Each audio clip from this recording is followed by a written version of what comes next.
Hi, this is Michael Buffer, and welcome to the Boxhard Podcast. Hello, everyone. This is Mikey Garcia. Yo, it's your boy, the odd guy himself, Malik King Scott. Hi, I'm Charlie Edwards. This is Fast Eddie Chambers, and you're listening to the Boxhard Podcast with my main man, Joey Coastman. Hello everybody and welcome to episode 169 of the Boxhard Podcast. I am your host, Joey Coastman. I'm joined by nobody this week. It is just me. I'm on my own. Last week's show, it was like a New Year's Eve kind of theme. We brought you Hassim Rahman. He told a fantastic story about his entire career. And we ended it with a nice little story that I told about Spike O'Sullivan and Spike Sullivan. And I've had some great feedback on that. So thank you all for listening to that last week. The week before that, of course, we had the Christmas special, but this week, we couldn't carry on dragging on these festive celebratory podcasts. It is just a regular kind of week. The only problem is it's going to be a bit different once again. There's not too much boxing to go over. It means it's going to be a pretty short show this week, and there's only one guest, which is the same as last week, but this week's guest is a guy that hasn't hung up the gloves, so there's only a few things to speak about. We spoke to the guy a few months ago, and of course it will be Gerald Washington. But yeah, that's about it really. There's nothing to review. I will just go over the little bits of news before we bring in guest number one, and the pieces of news that I have for you is that Liam Smith has decided to sign a promotional contract with Matchroom Sports. He'll now be promoted by Eddie Hearn. It's a funny one because obviously all the Smith brothers, they're all trained by Joe Gallagher, but weirdly 3 of the brothers were with Eddie Hearn, and one, which was Liam, was with Frank Warren. And for a while it seemed like it worked for him. He actually become the quickest of all the Smith brothers to win a world title. Since then, of course, he lost the belt. He had the big fight with Canelo and the rest of it. And yeah, he's decided to part ways with Frank Warren. It's been very amicable. It's been very respectful. Frank Warren sent out a nice tweet basically congratulating him on his career thus far and wishing him all the very best for the future. And, I echo those sentiments. I think he's a real good, solid fighter, Liam Smith. He can provide many, many tests at 154. Perhaps, it's going to be quite difficult to win a world title, but, I feel like him and all of his brothers should have all been together, and 3 of them were, but he was the only one who wasn't with them. So, it's a shame that we're not going to get all 4 on one card, because obviously Paul Smith's retired and Stephen Smith, I'm not quite sure what's happened since that fight where his ear was hanging off. Callum Smith obviously doing tremendous things at the moment. But yeah, that's really it for that piece of news. We also saw TJ Doheny sign a promotional contract with Matchroom as well. Obviously, Doheny's the guy that went out to Japan when no one gave him a chance, and he upset the odds and became the IBF World Super Bantamweight Champion. So that's quite a nice name there for Matchroom. I'm sure that there'll be some nice fights that they can work out for him at Super Bantam. I'm trying to think. I'm guessing it's probably going to be someone like Gavin McDonnell, if Eddie Hearn wants to give him another shot at Super Bantam. So that'd be interesting should that happen. I'm actually all for that fight. I quite like the sound of that, if I'm being honest. And I think that's about it for the news. There hasn't been too much going on. Like I say, it's been kind of a bit of a dead period at the moment in boxing. All the other podcasts have took some time off, but we've still brought you a show each week as per usual. And yeah, that's about it. I've run out of things to say here, so that's it for part 1. Just before we wrap up part 1, the last thing to do is to welcome our sole guest on this week's podcast. Ladies and gentlemen, please welcome the former heavyweight world title challenger. It is, of course, Mr. Gerald Washington. Gerald, welcome back on the show, my friend. Thank you very much. Thank you for having me. It's always a pleasure. So, Gerald, I'm not expecting this interview to last too long because we did catch up with you back in June. It was just after your win over No Fire. Not much has happened really since then. One thing that has happened though is we got to see a fantastic heavyweight scrap between 2 of the very best in the world, Tyson Fury and Deontay Wilder. I believe before the fight you predicted a Wilder win. How did you have it scored after the fight, Gerald? It was a very close fight. I said to myself, if Wilder didn't knock him out, then Tyson Fury would win the decision. But I think the two knockdowns with that Deontay Wilder got over Tyson Fury gave him enough for the draw. But I think I had Tyson Fury up going into the last round. Okay. And obviously, elsewhere, the other big name in the heavyweight division, probably the biggest name in the heavyweight division, Anthony Joshua. A lot of people over here are getting a little bit tired of him. And, a lot of people, their reason behind that is because they want to see him fight the likes of Fury or Wilder. But for whatever reason, those fights seem like they're just not going to happen at the moment. It's looking like Joshua, in his next fight, which will be in April, will take on Dillian Whyte. Now, I'm not begrudging Dillian Whyte. I think he's done some brilliant stuff. He deserves a world title shot. You can't blame him. But most boxing fans don't want to see that Dillian Whyte rematch. Do you understand their frustrations as well, Gerald? Yes, I understand, and I give Dillian Whyte all the credit in the world, man. He's working very hard. He has some big wins, and he's worked his way back into position, so he deserves a shot. And you yourself have got another big fight coming up. It's set for the 26th of this month on the undercard of Furman versus Lopez in New York. Now, on that night, you'll take on Adam Kownacki, a Polish fighter by way of Brooklyn. So this is kind of like his hometown, pretty much. What do you know about Kownacki, Gerald? I know he comes to fight. I'm kind of in a similar situation that I was when I fought Big Baby Miller, fighting a guy from his hometown in Brooklyn. But I'm looking forward to it this time. I'm well prepared. I went back to the drawing board and I got my stuff together and I'm ready for the challenge. I'm excited for the challenge. And it's fair to say that Kownacki has got some momentum with him right now. I mean, it's quite easy to say that, seeing as he's still undefeated. But, his string of opponents recently have been pretty impressive. The knockout win against Spilka was probably his standout win, but he did go on to knock out Kiladze, and then most recently a decision win over Charles Martin. Did you watch the Charles Martin fight at all? If so, what did you think? Yes, I did. They were going back and forth. I think Charles came on a little later. I think he could have got on him a little sooner and been more effective. But Kownacki, he's a worker. He goes in and he puts in the work. So you have to be prepared to match that and to endure that. I agree with your assessment of that fight 100%. I think he did seem to, maybe even tire Kownacki in the later rounds, and then Charles Martin came on strong. But if he started a bit earlier, it could have been a completely different outcome. Now, in that fight, both men did have their moments. I must say, Gerald, 3 of your last 4 opponents have been 6'6" or taller. Now, Kownacki's only 6'3". That's considered small for a heavyweight these days. Any small heavyweight that you've fought, you've beat pretty easily, aside from that draw against Mansour, which I know that you're convinced you won. But what I'm basically saying is, this is a fight that if you perform to your best, you should win. Kownacki in his last 2 fights has weighed in about 260 or more. If he comes in that heavy against you, I believe it's a big mistake on his part. Yeah, he's the type of fighter that, but he uses that to kind of impose his will and keep putting that weight on you and keep pushing forward, and he keeps coming. You know what I mean? He's making himself, but he is you got different type of fighters. You got guys like Big Baby Miller that can use the weight. You know what I mean? I think he's up somewhere 320 pounds now. Where it's not about, I think it's about the skill. It's more about the skills, what you can do with what you have. You know what I mean? Like you can be 7 foot tall, but if you don't know how to use your reach and all your advantages, it doesn't matter. You know what I mean? So it's just a matter of, he knows how to use his style and he knows how to fight. You know what I mean? We definitely know he brings it, and he's a hard nosed guy and he comes to work. So I got a tall task ahead of me. And you mentioned the similarities between this fight and the Big Baby Miller fight in terms of you're having to go, to Brooklyn to take on a hometown guy.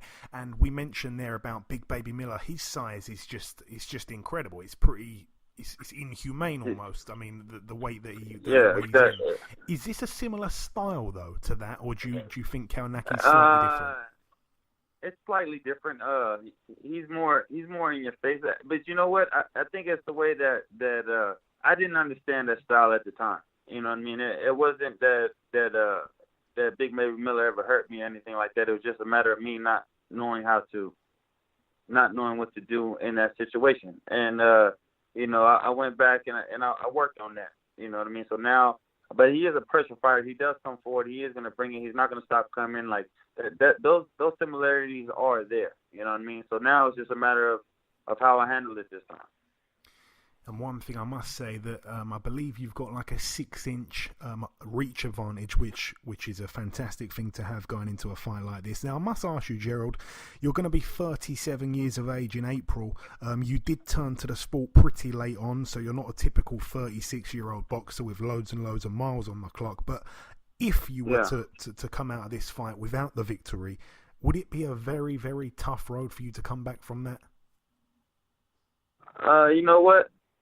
I'm not thinking about that right now. What I'm thinking about is everything that I've done to this moment. You know what I mean? Is to win this fight and to move forward. You know what I mean? I'm not thinking about anything else as on the other side. That, like I was thinking about the Rocky one. There is no tomorrow.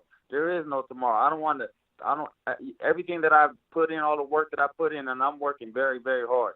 I'm gonna lay it all out on the line on January 26th. For my career, for my life, you know what I mean? This fight means the world to me, and to my career, you know what I mean? I plan on putting it all on the line, and I have to do it on that day. I'm not looking forward to anything until I get past that, and I have to do it. And I want to get your prediction for the fight if I can, Gerald. Do you have one for us at all that you can share? Oh, it's gonna be the type of the style matchup that it is. I definitely think it's going to be a stoppage victory. You know, I'm coming in there. I'm coming in there to work, but I'm going to take it as it comes. You know, I'm going to go in there and work, and if the opportunity presents itself, then I'm going to go. Then I'm going to get him out of there. You know what I mean? But I know he's coming to fight, and that makes for an action fight. And my last proper question for you, Gerald, is if we do get to see the rematch between Deontay Wilder and Tyson Fury happen in 2019, who would you have coming out victorious should there not be another draw? For the most part, I'm rooting for Deontay Wilder. You know what I mean? He's the American heavyweight champion. But I think he has more of the adjustments to make in the fight. Tyson Fury is going to be a more confident fighter. He'll be in better conditioning and better condition, and better physically. But man, Deontay Wilder has the punch, man, and he landed it 2 times. You know what I mean? That's not an easy task what Tyson Fury did to get up off the canvas like that. I give him loads of credit for what he did that night. But I don't know, to make it through 24 rounds without getting caught, by the guy that can let it go, Deontay Wilder, that's gonna be a tall task. Like same thing again. If it goes to a decision, Tyson Fury, and if not, Deontay Wilder with the knockout. And finally, Gerald, just before we let you go, have you got any closing words for your UK fans? I know you've got a bunch of them over here that support you. Oh, I'm just looking forward to doing my thing here on January 26th, and then once I move forward and move up in my career, I look forward to coming over across to that side and perhaps fighting some of your guys' champions and some of your guys' fighters. You guys have a bunch of fighters over there, and it's hot right now. I'd love to come over there and mix it up with those guys as well. Absolutely. Listen, Gerald, I'd like to wish you the very best for the 26th. Thank you for talking to us once again. And like I say, best of luck. We will catch up sometime after the fight, my friend. Okay, thank you very much. Have a good one. Okay, now it's time for part 2 on this week's show. Once again, this will not take too long whatsoever. We're going to discuss now the preview part of the show as per usual. And of course, we did the news earlier on in the show. Let's start with the preview part. Like I say, we're going to start at the Stage Works, which is a venue in Louisiana, USA. This one's going to be shown on Showtime. And if I'm not mistaken, I think it's also on Box Nation tomorrow night. We will see topping the bill Devin Haney. He's actually promoting promoting the show also. He's a friend of the show, 20-0, a real hot prospect. He's in a 10-rounder against a guy called Zolsani Undongani. I could be saying that wrong, but he has a record of 25-0. So somebody's O must go here. This guy Undongani, he is a South African fighter. He's known as the Wasp, so it will be quite interesting. It's not for a title, despite Undongani, I believe he's the WBF world champion, which again doesn't really mean too much when you're talking about the top 4 sanctioning bodies in boxing. But yeah, it's a good step there for Devin Haney once again, you know. So I'm all for that one. On the undercard, we've got Dominic Wade, 18-1. He hasn't fought since his sole loss to Golovkin. I think that was a little while ago. I think that was a couple years back now. It was back in 2016 in April, so almost 3 years out of the ring. It'll be interesting to see what he has left. You know, we didn't ever see too much from Dominic Wade, but to be out of the ring for 3 years, I'm not quite sure why it took him so long to get back in a ring, but he's in a 6-rounder here. His opponent yet to be announced. Moving out now to Argentina, we have Fabian Maidana. Now, of course, everyone's talking about Marcos Maidana at the moment because there's so many rumours that he may be coming back to the sport of boxing. I'd welcome him back, to be completely honest. I'm not quite sure he'll be able to make 147 or 140 ever again, but it will be an exciting comeback should he come back. I know he's called out the likes of Amir Khan, Canelo and Manny Pacquiao. I'd like to see the Broner rematch, but I think it all depends on what happens with Broner and Pacquiao. You know, whoever wins out, I guess, or maybe the loser. Will it still be interesting? Maybe. But anyway, back to what I was talking about here. Fabian Maidana, the brother of Marcos, his record 16-0. I think he's also in the top 10 rankings in 1 or 2 of the governing bodies. He's got 12 knockouts, so he's pretty big of a puncher, just like Marcos. He takes on a guy here called Haider Para, who's got a record of 32-2. Of his 2 losses, 1 came to Darlis Perez and 1 came to Takashi Uchiyama for a world title at super featherweight. So yeah, both of his losses have come to good world level operators. So it'd be interesting to see here how Fabian Maidana gets on in the Estadio Polideportivo in Mar del Plata in Buenos Aires, Argentina. There's also a guy on this bill called Cesar Cuenca who has a record of 48-2. It's another guy who made it to 48-0, and just as he was about to take that gallop and try and match Rocky Marciano's record, he came up short and he took his first loss, and then he took another loss. So he's 48-2. He was 48-0, but anyway, he gets in against Jonathan Eniz, who's 22-11 with 1 draw. That's a 10-rounder there, and like I say, Maidana's fight is a 10-rounder. But that's really it for Argentina. Now the final bill to mention, it happens on this Sunday at the Microsoft Theatre in Los Angeles, California, USA. It's going to be shown on USA Fox Sports 1. It's a good card, in all honesty. There's a few decent fights to mention, but getting down to the big names, it's the return of Guillermo Rigondeaux. He hasn't been seen since the loss to Lomachenko. You know, he was a fantastic fighter, Rigondeaux, and rightly so. He was in lots and lots of top 10 pound-for-pound lists.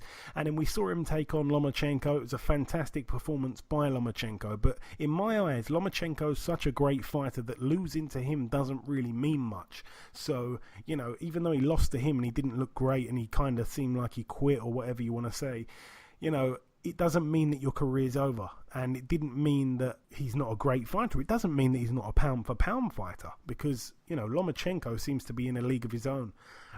So yeah, you know, I've got no problem with a guy even quitting against a top 3 pound-for-pound fighter in Lomachenko.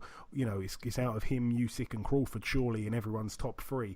So if you lose to one of those guys, even if you're a pound-for-pound fighter, it doesn't mean that you're no longer a pound-for-pound fighter. Not in my book anyway. So yeah, it'd be interesting to see what he brings to the table. He's been out the ring for just over a year. I think it was December 2017 when he fought Lomachenko. So he gets in against a guy called Giovanni Delgado, who's 16-8. and of course Rigondeaux 17-1. That is an 8-round contest there. And also on the bill, great fight this that's gone under the radar, the brother of Omar Figueroa, his name Brandon Figueroa, 17-0. He's in a 10-rounder against Moises Flores, funny enough a former opponent of Guillermo Rigondeaux. His record 25-1. He's the guy that actually fought Rigondeaux in that really weird fight where he kind of got hit after the bell and then he stayed down, and Rigondeaux ended up, possibly getting disqualified, and Vic Drakulic, the referee at the time, if my memory serves me correct, made a complete mess of it, and it ended up being a no contest after everything. But Moises Flores is a decent fighter. Like I say, 25-1. The one loss came to Daniel Roman on points, and he takes on Brandon Figueroa, a man that's very much on the up, very, very tall for his weight, Figueroa, if I'm not mistaken. So that should be an interesting fight there. That's a big step up for Figueroa. He needs to come through that if he's gonna amount to world titles anytime soon. Saying that, he is only 22 years of age. That's a big step up there. It really is. I need that to get the credit that it deserves.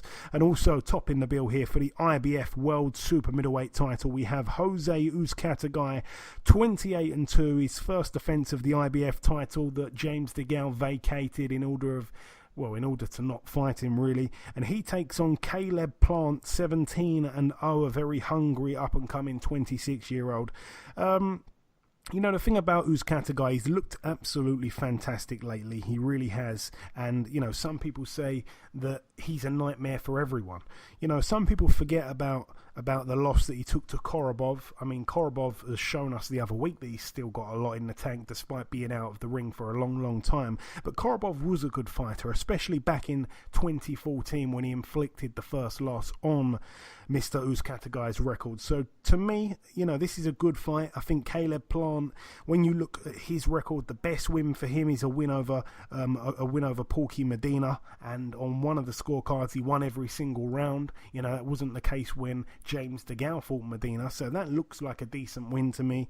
That was earlier on this year in February. I mean, Medina has, since that James DeGale fight, added a few more miles to his clock. That loss that he took to Benavidez was quite devastating. But it's a good win there to come off the Porky Medina win and then jump in with Uzcategui. I think he's got a chance here, Caleb Plant. I think he has got a chance. I think he's got a fairly decent chin. I think he's quite tough. I think he's been in there with a couple of bangers that haven't really given him any problems. So, it could be quite interesting. I think he's quite a polished boxer, Caleb Plant. But the thing is, Uzcategui, he has got that experience. He has shared the ring with better opposition over the years. To take on Korobov 4 years ago, that's a world level fighter right there. And we saw that against Charlo the other week.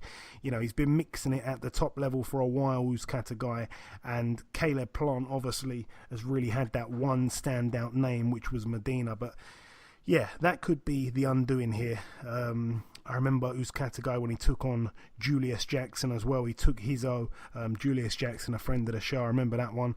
It's a good fight, but you'd have to favour Uzcategui going into this one. But that is really it for the reviewing and the previewing. Oh no, sorry, there was no reviewing. That is it for the previewing. That is it for the news. There's nothing else to discuss. We brought you the sole guest on this week's podcast. Next week we will be back to normal. There will be 2 guests like usual. And like I say, sorry for everyone that we've brought just one guest to this week. Last week, the show was about an hour and 10 minutes, just like normal. And this week it's been significantly shorter. So if I've upset anyone with that, I apologise. We will be back to normal schedule next week. Until then, thank you very much for being with me. Thank you for keeping me company whilst Ayaz has been away. I mean, he's actually not even in the country right now, and that's no lie. I'm not quite sure of his whereabouts. So pray for Ayaz once again. Thank you all for being with me, and I shall catch you all again next week.